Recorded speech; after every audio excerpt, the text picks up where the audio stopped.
శ్రీ గురుభ్యో నమ. శ్రీ మహాగణాధిపతయే నమ. శ్రీ మహాసరస్వత్యే నమ.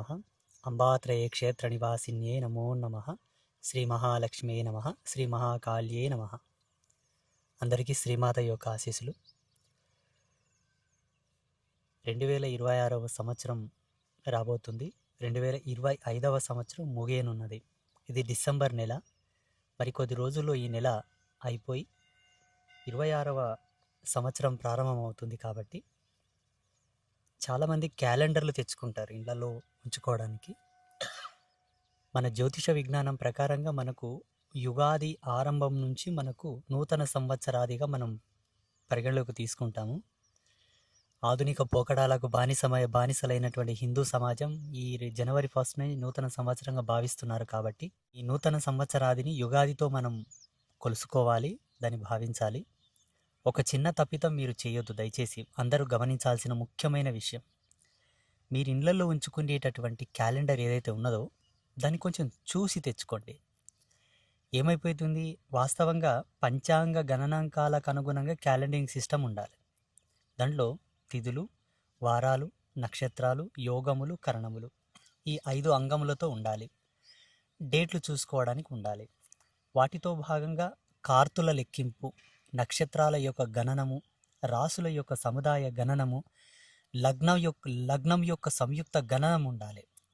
వీటిలో భాగంగా మన భారతీయ వేద విజ్ఞానం ప్రకారంగా మనకు ఉండేటటువంటి పండగలు, వ్రతాలు, నోములు, తిథులు, ఆయనములు, వీటికి సంబంధించినటువంటి ఋతుక్రమములు, ఋతుధర్మాలు, కాల గణనాంకములే ఉండాలి తప్ప క్యాలెండరింగ్ సిస్టమ్ అంతా ఇప్పుడు ఎట్లా తయారైపోయిందంటే, రాజకీయ నాయకులు పుట్టిన తేదీలు, రాజకీయ నాయకులు సచిన తేదీలు, సంఘ సంస్కర్తలు పుట్టిన తేదీలు, వాళ్ళ సచిన తేదీలు.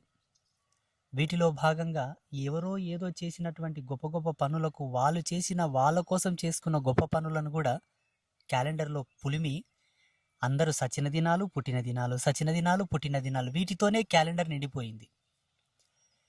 ఒక మానవుని నిర్దేశించేటటువంటి జనన మరణాలతో క్యాలెండర్ ఉండకూడదు. అటువంటి క్యాలెండర్లు తెచ్చుకోకండి. అటువంటివి ఎవరైనా ప్రింట్ చేసినా ఆ క్యాలెండర్ని ఎవరు కొనొద్దు, ఇంట్లో తెచ్చుకొని పెట్టుకోవద్దు. క్యాలెండర్ అంటే కేవలం మనకు ఖగోళ విద్వత్తు విజ్ఞానం, ప్రాకృతిక విద్వత్తు విజ్ఞానం, కాలగణన సూత్రం, లెక్కింపులతో మాత్రమే క్యాలెండర్ ఉండాలి. అందులో జగద్గురువులు, పూజ్య గురువులు, ఋషులు, మునులు, యోగులు, సనాతన ధర్మంలో ఉండేటటువంటి సిద్ధపురుషులు పుట్టినటువంటి జయంతి, వర్ధంతి ఉత్సవాలు ఉండాలి తప్ప మిగతా ఎవరి ఉండకూడదు. ఎందుకంటే ఈ పంచాంగాన్ని రచించి దర్శించి తపస్సుతో తీసింది మహనీయులు, రాజకీయ నాయకులు కాదు.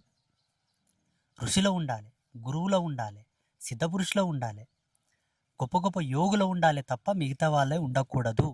దయచేసి ఈ విషయాన్ని ప్రతి ఒక్కరూ గమనించి మీరు క్యాలెండర్ తెచ్చుకునేటప్పుడు వాడిని అడగండి, ఈ క్యాలెండర్లో ఏముంది ఒకసారి చూడండి, చూసిన తర్వాత తెచ్చుకోండి.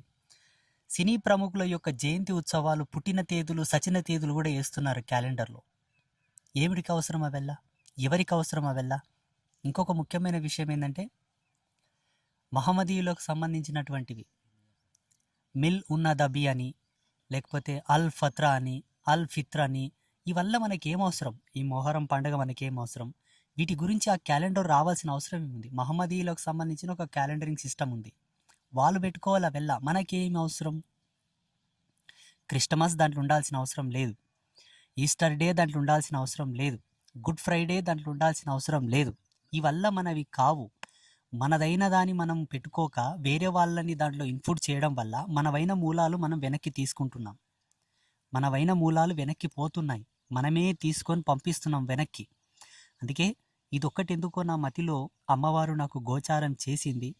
చెప్పు చెప్పు చెప్పు అన్న నాడి కొట్టుకుంటుంది కాబట్టి చెప్తున్నాను. దయచేసి సనాతనులందరూ దీనిని గమనించి క్యాలెండర్ కొనుక్కొని తెచ్చి నీ ఇంట్లో పెట్టుకోండి. ఆ క్యాలెండర్ సచిన దినాలు, పుట్టిన దినాలు ఉండాల్సిన అవసరం లేదు.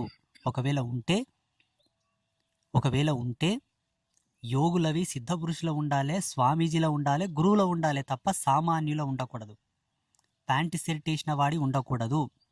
ఇంకొకటి, మన ధర్మంలో ఉండేటటువంటి పండగలు, మన ధర్మంలో ఉండేటటువంటి పుష్కరాలు, కుంభమేళాలు, మన ధర్మంలో ఉండేటటువంటి పూజలు, మన ధర్మంలో ఉండేటటువంటి ఉత్సవాలు, జాతరలు, తిరణాల్లో ఉండాలి తప్ప వేరే వాళ్ళై మన దాంట్లో ఉండకూడదు. ఇవన్నీ చూసి క్యాలెండర్ కొనుక్కొని తెచ్చి మీ ఇంట్లో పెట్టుకోండి. లేకపోతే ఏమవుతుందంటే ఇది ఒక కుట్ర. వాస్తవానికి క్రిస్టమస్ రోజు మన హిందూ ధర్మంలో ఆ రోజుకి ఏదో గొప్ప ఉత్సవం ఉండే ఉంటుంది, ఏదో ప్రత్యేకత ఉండే ఉంటుంది. దాన్ని పక్కకు దొప్పి ఆ డేట్లో దీన్ని వాడేసిండ్రు. రాబోయే తరాలు ఆ డేట్లో ఆ తిథిలో ఉండాల్సిన గొప్పతనాన్ని మర్చిపోతారు. ప్రతిరోజు 365 రోజులు 12 నెలల్లో ప్రతి నెలలో ఒక్కొక్క రోజుకు ఒక్కొక్క ప్రత్యేకత ఉన్నది. తీయండి, వెలికి తీసి అవి ప్రచురణ చేయండి. మన పిల్లలు తెలవాలే ఏ దినం ఎంత గొప్పది, ఏ దినం ఏం ప్రత్యేకత ఉన్నది, ఏ దినం ఏ విశిష్టత ఉన్నది, ఏ మహనీయుడు పుట్టిండు, అవెల్లా మన పిల్లలు తెలవాలే. అవి మన పిల్లలకు కావాలంటే క్యాలెండర్లో రావాలి. అది గూగుల్లో వచ్చేటటువంటి పంచాంగంలో కానివ్వండి, గూగుల్లో వచ్చేటటువంటి క్యాలెండరింగ్ సిస్టంలో కానివ్వండి, శాటిలైట్ ఇమేజ్లో వచ్చేటటువంటి క్యాలెండరింగ్ సిస్టమ్ అయినా పర్వాలేదు, ఆన్లైన్లో వచ్చేటటువంటి పంచాంగము క్యాలెండరింగ్ సిస్టంలో అయినా పర్వాలేదు, ప్రచురించి ఇచ్చేటటువంటి క్యాలెండర్లు అయినా పర్వాలేదు. ప్రతి దాంట్లో మనవే ఉండాలి, మన వాళ్ళవే ఉండాలి. ఇక్కడ మన వేరు అని విభజన నేను చేయట్లేదు. వాళ్ళకై వాళ్ళకు ప్లాట్ఫామ్ క్రియేట్ చేసుకున్నారు, మనకేం అవసరం? ఋషులు మనకు కష్టపడి తపస్సు చేసి మనకేదో ఇచ్చిపోయారు, దాన్ని మనం కాపాడుకుందాం. కల్తీ చేయొద్దు, బ్రీడ్ క్రాసింగ్ చేయొద్దు.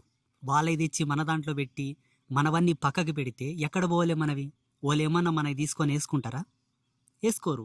వాళ్ళ కాడికి వాళ్ళకు సిస్టమ్ ఫామ్ చేసుకున్నారు, వాళ్ళ సిస్టంలో వాళ్ళు ఉంటారు, మన సిస్టంలో మనం ఉందామని తెలియపరుస్తూ దీని వివక్షగా చూడవద్దు. స్వామీజీ విభజించి చెబుతున్నాడని చూడవద్దు. వాళ్ళు నేర్పారు మనకు విభజించమని, విభజించమని. అందుకే నేను చెబుతున్నాను, దయచేసి ఆలకించండి. మన సనాతన పంచాంగము, సనాతన హిందూ క్యాలెండర్ మాత్రమే కొనండి. అందులో రాజకీయ నాయకులవి, పారిశ్రామికవేత్తలవి, సినీ ప్రముఖులవి, సంఘ సంస్కర్తలకు సంబంధించినటువంటి పుట్టిన తేదీలు, సచిన తేదీలు ఉండకూడదు. వేరే మతాలకు సంబంధించింది ఏ ఒక్కటి మన క్యాలెండర్లో ఉన్నా కొనొద్దు. దాన్ని ప్రచురించేటటువంటి పబ్లికేషన్స్ వాళ్ళకు కూడా గుండెలో దడబుట్టాలి. అట్లా తయారుగాండి హిందువులందరూ. శ్రీమాత్రే నమః, శ్రీ గురుభ్యో నమః, మహాసరస్వత్యే నమః, మహాలక్ష్మీ నమః, మహాకాళ్యే నమః, అంబాత్రయ క్షేత్ర నివాసిన్యే నమో నమః. శుభం భవతు.